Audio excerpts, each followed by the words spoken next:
when I assumed office 20 months ago, our country was facing tremendous economic challenges, escalating cost of essential household commodities, high fuel prices, rapid depreciation of the Kenya shilling, and spiraling public debt were threatening to ground our economy. My administration has worked hard and consistently so that today the prices of essential commodities like unga have dropped from 240 shillings for a 2-kilogram packet to Kenya shillings 100, majorly attributed to our fertilizer subsidy program, the resilience of our farmers, and good rains that were given to us by God. During the period, we reduced the price of fertilizer also from 7,500 to 2,500. Petrol prices have come down from a high of 217 to now 187 a litre. The shilling has strengthened against the dollar from a high of 165 to now 127, 128. We have made significant progress in pulling the nation back from the brink of debt distress. Our debt situation is better managed, and our budget now has space for investment and in programs aimed at easing the hardship on vulnerable people and creating opportunities for our young people. Our GDP grew by 5.6% last year, ranking Kenya among the 27 fastest growing economies in the world. Our inflation figures have fallen from a high of 9 and 8 in May last year to 5% in April this year. It is instructive for the nation to know that for every 100 shillings we collect as taxes, we spend 61 shillings in debt service. We have paid Kenya's Eurobond debt that was borrowed in 2014 of $2 billion that has been hanging around our neck. We paid the last installment of $500 million last week. Today, Kenya's debt burden is much less, more sustainable, and we are on course to redeem our country from the discomfort of debt and assert our sovereignty. Early this year, Treasury had proposed a budget of 4.18 trillion. I did direct that it be reduced by 200 billion to come down to 3.99 trillion. The Finance Bill 2024, generated to actualize this budget, underwent public participation, which resulted to concessions by which we agreed to drop proposals on VAT on bread, motor vehicle circulation tax, VAT on locally manufactured diapers and sanitary pads, as well as excise duty on money transfer services, among others. The additional tax measures we had proposed in this year's finance bill were to raise money in the tune of 346 billion. When the concessions were made, subsequent to public participation that was undertaken by Parliament, that came down to 200 billion. I had made this proposal taking into account our situation and the priorities that are there. I want to thank the members of Parliament seated behind me and those who voted yes for identifying the priority areas of our nation. Because when I made the proposals to Parliament with my cabinet, we had certain critical priorities for the nation. Number one is our agriculture. We did make recommendation, and part of the money we were going to raise from the finance bill was 10 billion shillings that will go to fertilizer subsidy, 18 billion shillings that would go to making sure that junior secondary school teachers, 46,000 of them would be confirmed on permanent and pensionable basis. We are very clear in our minds that education, being the greatest equalizer, no child in Kenya should go to a school where there is no teacher or where there are no adequate teachers. It is because of that reason that in this finance bill also, we had committed to hire an extra 20,000 teachers. We also had envisioned, because of the program of last mile connectivity to homes, especially in rural areas, we had committed 14.5 billion shillings, 50 million for every constituency for the last mile connectivity.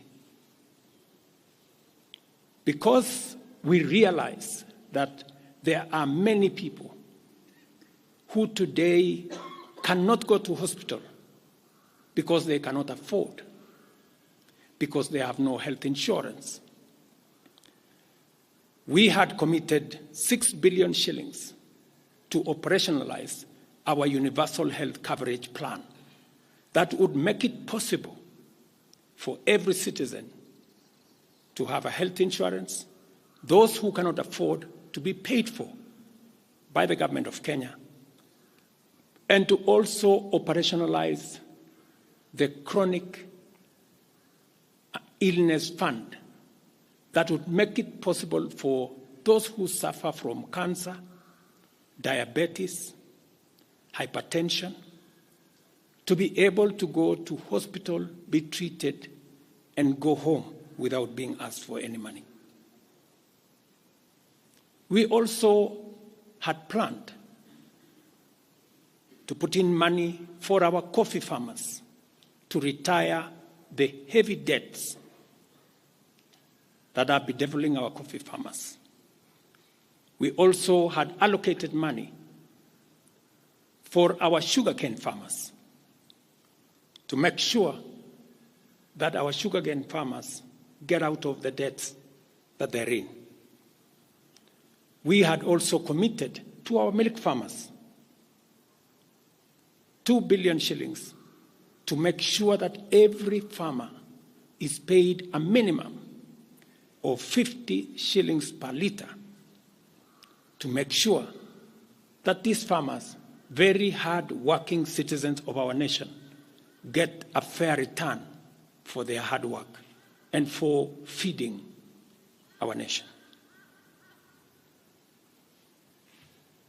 And that is why I commend these members of parliament for agreeing with us that all the priority areas I have mentioned were the right priorities to be funded. And by so doing, they supported the proposal to incorporate also the views of the people. These members of parliament came back to us after they went to listen to the people of Kenya. And they came back and reduced the budget on their own by 146 billion shillings. Notwithstanding all these concessions, it has become evident that members of the public still insist on the need for us to make more concessions. And because I run a government, but I also lead people, and the people have spoken, I am grateful to all the members of the National Assembly who voted yesterday affirmatively for the Finance Bill 2024 as amended on the floor of the House to incorporate the views generated through public participation. And following the passage of the bill, the country witnessed widespread expression of dissatisfaction with the bill as passed, regrettably resulting in the loss of life, destruction of property, and disintegration of constitutional institutions. On my own behalf, and on behalf of these members and many other Kenyans, I send my condolences to the families of those who lost their loved ones in this very unfortunate manner. Consequently, having reflected on the continuing conversation around the content of the Finance Bill 2024, and listening keenly to the people of Kenya who have said loudly that they want nothing to do with this Finance Bill 2024, I concede, and therefore I will not sign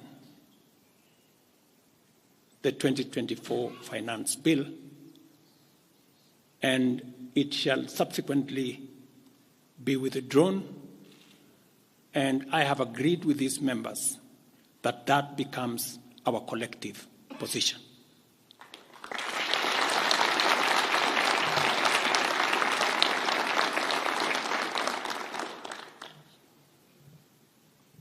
Accordingly, there is need for us as a nation to pick up from here and go into the future. And I am therefore proposing that because we have gotten rid of the Finance Bill 2024, it is necessary for us to have a conversation as a nation going forward. How do we manage the affairs of the country together? How do we manage our debt situation together? How do we work on the budget with the deficits that now exist together? And as I committed last Sunday, I will be proposing an engagement with the young people of our nation, our sons and daughters, for us to listen to them. As I said on Sunday, listen to their views, listen to their proposals, their ideas, their concerns, and what they think we should do better as we go forward. I am also recommending a multi-sectoral, bipartisan, multi-stakeholder engagement from civil society, religious organizations, professional bodies, for us as a nation to speak to the future of our country, again, together. And this will be on matters that are contained in the bill and matters that the people of Kenya have canvassed in the conversation that has been going on. In this regard as well, I am directing for immediate further austerity measures to reduce expenditure, starting with the Office of the President, the entire presidency, and extending to the entire executive arm of government. Operational expenditure in the presidency be reduced to remove allocations for the confidential vote, reduced travel, hospitality, purchase of motor vehicles, renovations, and other expenditures. This will cover the entire presidency and also the executive arm of government.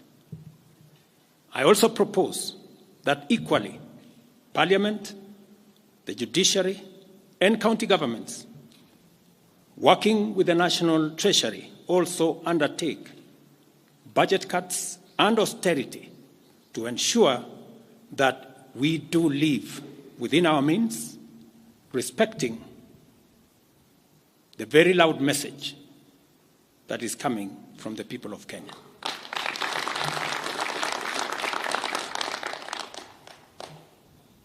And let me confirm that I have discussed with many stakeholders. I will be meeting some of them shortly after this meeting on charting a way forward that makes sure that we carry the whole nation in this very important journey as we go into the future as a country. Let me also confirm that as we deal with austerity, the loud message on dealing firmly, decisively, and expeditiously with corruption is a matter that we have discussed and we have agreed that it will take the front burner as we go into the future. We will continue to do this and carry out this very important conversation. And I want to remind us that we should proceed within the foundational principles upon which our nation is founded, namely constitutionalism, adherence to the rule of law, and respect for constitutional institutions. We must continue to operate within the parameters of the law. I thank you.